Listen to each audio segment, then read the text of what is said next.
What's up, guys? It's Brandon Flash. You are joining me in Columbia, South Carolina, and we are at one of the first Tesla version 4, real version 4 with the 1 megawatt cabinet supercharger sites in the world, and the first FU folding unit supercharger sites in the world.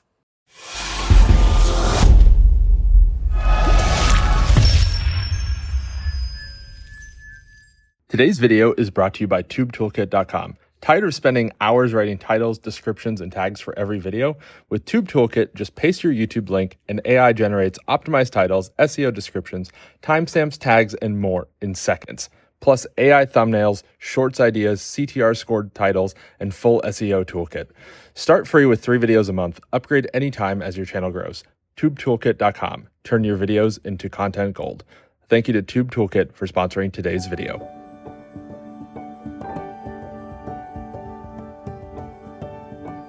And before we get into a full site tour here, there's of course the 1 megawatt version 4 cabinet. Let's get my truck charging. We have my F-150 Lightning Lariat extended range. This of course has a CCS charging port, and Tesla lately has not been installing the Magic Dock integrated adapter on these version 4 posts, so I'm going to be using my own adapter from A to Z. So we will get that plugged in. We are on stall 1G, so that's another change from version 3.5 or version 3 that were 1A through A, B, C, D. So 1 through D, or A through D. These are now A through G since they are 8 posts per cabinet. So we will start here. There are 3 stalls down at this site, which is quite interesting considering the site is less than a week old. I do have the Tesla membership pricing, so I'm paying 35 cents per kilowatt hour, and that's the same that a Tesla driver would pay. So we will get this stall activated, 1G. And interestingly, 1H, which should be there, which we'll get into here in just one moment. You can see it removed from the prefab folding unit, is actually all the way over there, I believe, because that is an ADA stall that they have removed from the folding unit. So we'll get this started, activate the port. There we go. That's just like any other supercharger that I have charged at with my non-Tesla. Plug that in. And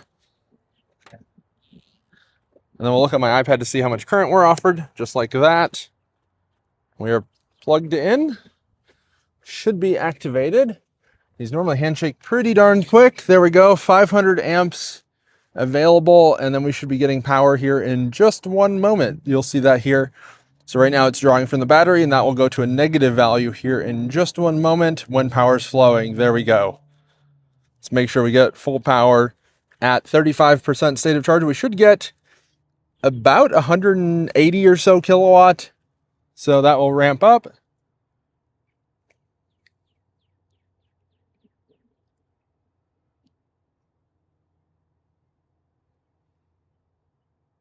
Should do 500 amps at the current pack voltage, which is right there. And this is into the battery rather than into the charge port. So that may be a little bit less than 500 amps, and that's totally expected. This is also into the battery rather than into the charge port. So we're probably getting about 180 kilowatt delivered right now at 500 amps. And you can see we are charging well. So without further ado, let's get to the site tour. Here you can see in the app what we're getting. 1.7443 kilowatt hour, now 2, and 178 kilowatt charge rate. So that is working exactly as it should. And let me give you guys a full site tour of this version 4, real version 4 Tesla supercharger. So I always like to start these site tours where the power's coming in. So over there we have a utility pole. So it's coming off these distribution lines. You can see there the taller pole. It's coming off. That's where we have the usually around 12 kV or 12,000 volt primary coming in, coming down the pole, coming across the parking lot. You can see this new asphalt. They may have bored it across to only have to go with new asphalt right here. And we are now coming to the transformer right here. And here you can see 1000 kVA transformer. It is an ABB model, not that that matters. The utility supplies that. And we are in Dominion Energy territory here. 480 volt, of course. And from there, it goes all the way over here to the AC service entrance. So this is a 1600 amp cabinet. Most likely this is only a single circuit breaker inside. Potentially it has a main and then is distribution from there, but the 1 megawatt version or 1000 kilowatt version of the version 4 Tesla Supercharger cabinet does take 1200 amps, which per NEC 625.42, any EV charging equipment has to be sized at 125% of the rating. So requires a 1500 amp input. However, that's not really a breaker size at this scale. So you go up to 1600 amps, as you can see right here, 480, 277, 4-wire, 3-phase, very normal.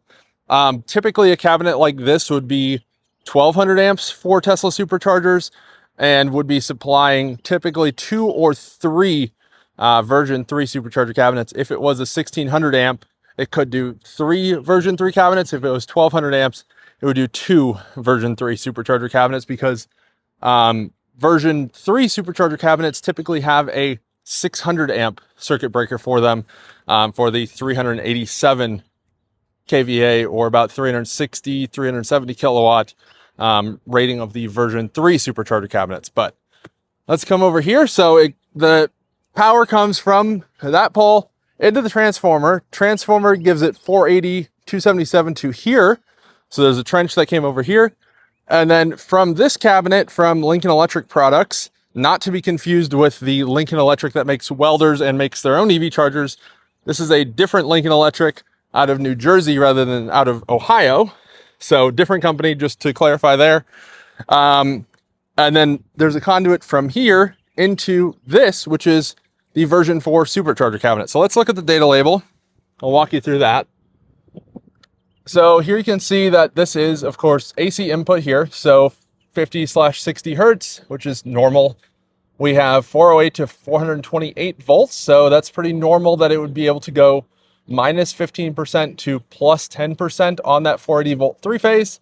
And then you have 2 max continuous input ratings. So you have the normal version right here. So 997 kVA, about a megawatt, or 960 kilowatt DC output. That is the version that we have here, most likely. And then they also have the 1500 amp version. So that is what the semi-charger would be. It's a different configuration internally. And then that would require a larger upstream supply. So that would be 1200 kilowatts, and that's how you could do mega charging, as Tesla is calling it. Pretty normal short circuit current rating of 65 kA. That's totally normal. IP54 also pretty normal. So here you have cabinet terminations and cooling. So you have IP65 for the cabinet itself, IP54 for the terminations, and IP2X for the cooling system. 615 amps max continuous current per post. So this can actually run full max current out to each post, which these version 4 posts can take 615 amps continuous. Here you have the DC output, of course, and then you have max number of outputs 1 through 8.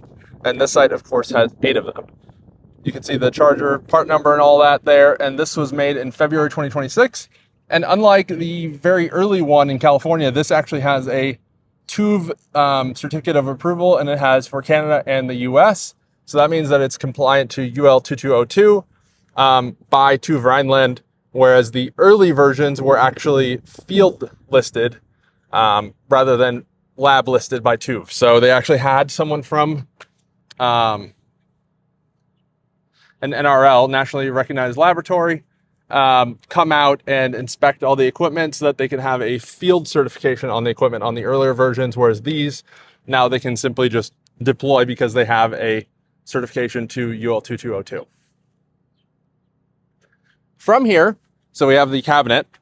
This cabinet is mounted to what Tesla is now calling the FU Supercharger. So ridiculous name, but stands for folding unit supercharger. So This whole contraption that you can see here, that all these posts are mounted to and the cabinet is mounted to, is one big metal thing. So cabinet in the middle, and then you come out. So that looks like the main mounting point for the extensions, if you will. And then you have 1, 2, 3. Normally you'd have 4 posts here, but they have actually removed one, and this one is all the way over there at the handicap stall, which we'll get to in just a moment. And here you can see, let me find it, oh, right there. That is our pivot point. So that's where this section from this line actually, when shipping, is folded. So you take this whole section and you swing it, and then it is lined up with the back of the cabinet base there. So that's your pivot point. It comes all the way around. And then if this was a different parking lot configuration, so if you had parking stalls here, for example, basically, you could actually have it that it's 4 on this side and 4 on this side. And then you could have cars back up this way and back up this way. And you could just leave it as it's shipped and just crane it down, ready to go. Whereas this setup, so they removed one stall for the ADA stall because they didn't have room to build an ADA stall right here. They actually did the extension. So this is mirrored on the other side as well. So here you can see where that outrigger is attached to the cabinet pad. We'll come over here, and then you can see the pivot point right there, trash cans. And then looks like these lights were actually installed here because these lights are too tall to be shipped. So most likely these shipped removed and then were attached in the field. However, I have seen it that Tesla has lights that actually are able to collapse and then extend, but actually remain on the PSUs, the previous version of their prefabricated supercharger system.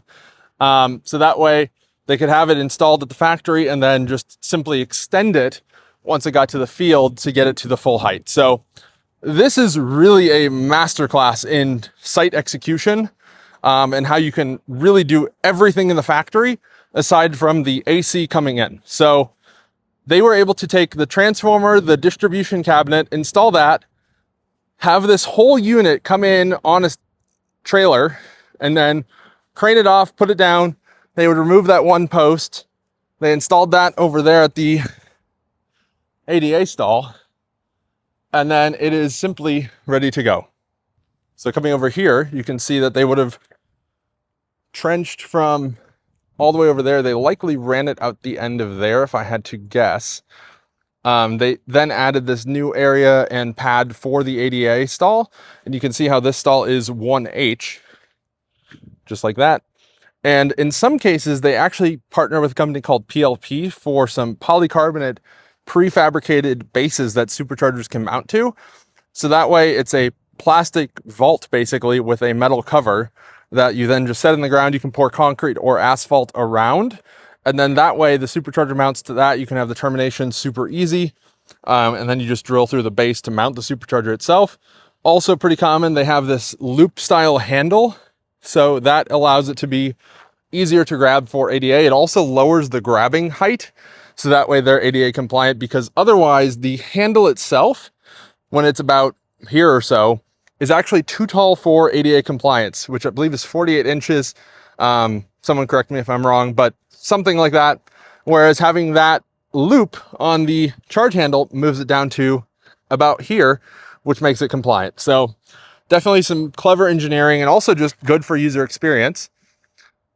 And then looking at this whole site, it looks like Tesla actually has their posts mounted in 2 different orientations. So if you look at these middle 2 stalls, they have the cable on the inside towards the cabinet. And then on this outer stall, and if there was another outer stall, they have the cable on the outside. So if they were flipped around into the folded configuration, they'd all be coming out from the same side. However, I think this may have been a factory error, because typically Tesla wants the exit point at the center of the stall. And then to have it as easy as possible for Tesla owners, they want it like this. So that way, if you had a Tesla right here, it would just plug in right here. So that way you can just grab it, plug it in. And like I've been calling out for a while, the bottom of the supercharger front skin should have a ramp on it. So that way it doesn't catch there. and can more easily slide off if you're just pulling it a short distance like that. Well, there we have it. The Supercharger posts themselves, as far as I can tell, are the exact same as version 3.5 stalls. They have the same rating, so 615 amps. There you can see the 2 Rhineland approval. You can see the part numbers there as well, if I can get it to focus. And then these, of course, have the metering equipment as well. Something interesting I noticed is that they seem to have 2 radiators at the top of each of these cabinets. So here you can see one on this side. These appear to be basically the same as what would be in a Tesla car. You can actually see the plastic end caps and such there, and then the coolant fittings and all that stuff. Here you can see some of the cooling distribution and such. Most likely these are running on 24 volt or 48 volt rather than 12 volt, which would be in the car, or I guess 14 to 16 volts in the newer cars. Here you can see on the back side, there's another radiator. And then on top, you have 4 fans. So you definitely have a little bit of noise going on here. It looks like these are the lifting eyes, if I had to guess, potentially. And most likely they have a way that they're able to rig onto probably those bolts there and probably those bolts potentially. I don't know exactly where they would lift those, but usually there's designated spots that you would put lifting eyes to then crane this entire assembly off of the skid or off of the trailer itself. And there we have it. This is my tour of a Tesla version 4 Supercharger with a real version 4 cabinet. All the other ones we've seen before have been version 3.5, so it had the version 4 post, but the version 3 cabinet. And what's even cooler is that we got to visit the first FU Supercharger, folding unit Supercharger, which was right in my neck of the woods, about 90 miles from me here in Columbia, South Carolina, nearby to me in Charlotte. If you have any questions, comment down below. Would love to hear what you guys think of this concept. I think this is a great evolution of Tesla's PSU, or prefabricated supercharger unit, which was how they did their concrete skid, had the 4 posts and the cabinet all in one unit that they could ship and then just crane on. What's really interesting though, as I mentioned, is that the AC distribution side, or the service entrance, is now separate from the skid, which is both a pro and a con, because it's a pro because they can use it in more areas. A lot of areas do not have the metering equipment at the transformer like we have here in the Southeast. You could see the meter that I showed that it was actually on the transformer itself, whereas Southwest, Northwest, Midwest, some parts of Texas, some parts of the Northeast, they actually have the metering equipment in the service entrance equipment, so in the AC distribution cabinet, which makes it a little bit less beneficial to use something like the Tesla PSU of the previous generation that has the Lincoln EV Lite attached to it, the 600 amp service entrance rated breaker. So it's definitely a change here. You do have to have some sort of service entrance, but this will allow them to have it be a beneficial installation across the country. And then that way they can just have multiple of these on a site. They could have a 4,000 amp cabinet, for example, and then have 3 of these potentially. So that would be pretty interesting to have 3 1600 amp breakers with 100% rated main breaker. Again, getting very deep in the weeds, but I know that's what you guys like. If you haven't already, hit the like button, hit the subscribe button, comment any questions or thoughts below. We'll see you guys on the next one.